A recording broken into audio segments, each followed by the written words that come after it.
Hey everybody. As we get into spring and the weather starts to get a little bit nicer, it's going to allow you to start to be able to check your hives. I, Depending on who you ask, there's a whole bunch of different exact degrees that people will say you should wait for. Typically, it's anywhere between 45 and 55 degrees on a sunny day, as little humidity and wind as possible, especially this early in the season.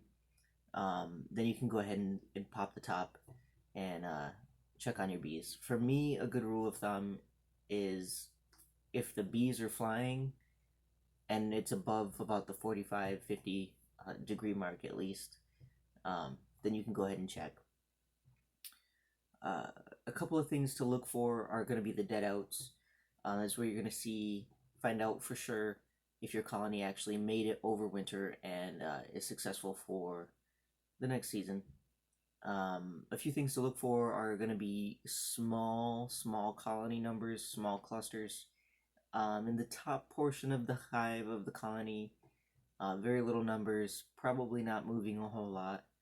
Uh, if it is a true dead out, there will be typically a very small handful of bees left, usually in the center around some frames, and they'll be kind of pointed into the frames like they were trying to eat but kind of got stuck there or maybe starved out there. That's what it will look like.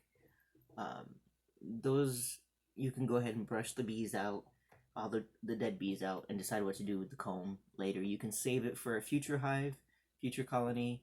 You can go ahead and try to harvest it, feed it back to your bees, save it, whatever. Put it in your freezer. Use it as a swarm trap. That's one thing. uh, if you are checking colonies and the numbers are small but they're not dead, emergency feeding is a big deal. If you go to check your hive, your colony, and they are small numbers, but you do see them moving, they could be just very, very lethargic, very, very slow. If you get some sun on them or a little bit of warmth of some sort, they'll typically start moving around a little bit more. And then the big thing is to get them some, if you can, for that day only, for a couple hours maybe that day, get them some liquid feed. A really quick boost of energy that will get them at least to be able to recluster themselves for the next night if it cools down a little bit again. So if they're super lethargic in a really small colony, but the queen is still viable and they're still alive, get them warm and get them food. At least for that day, as quick as possible when you go to check them. If it's a true dead out, go ahead and get rid of the bees and do what you want with the resources.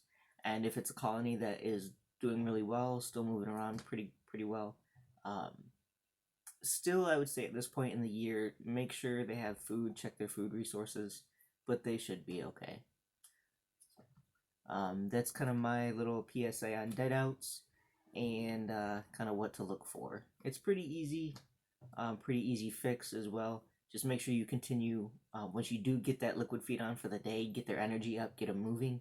Make sure you do give them some sort of solid food, a sugar brick or pollen patty mixture to get them those calories and that protein and everything that they need, at least for the next couple of days, couple of weeks, until they can get out and build up their numbers again. So that's my PSA, and if you have any questions or want any other specific topics, definitely let me know and I will get them covered.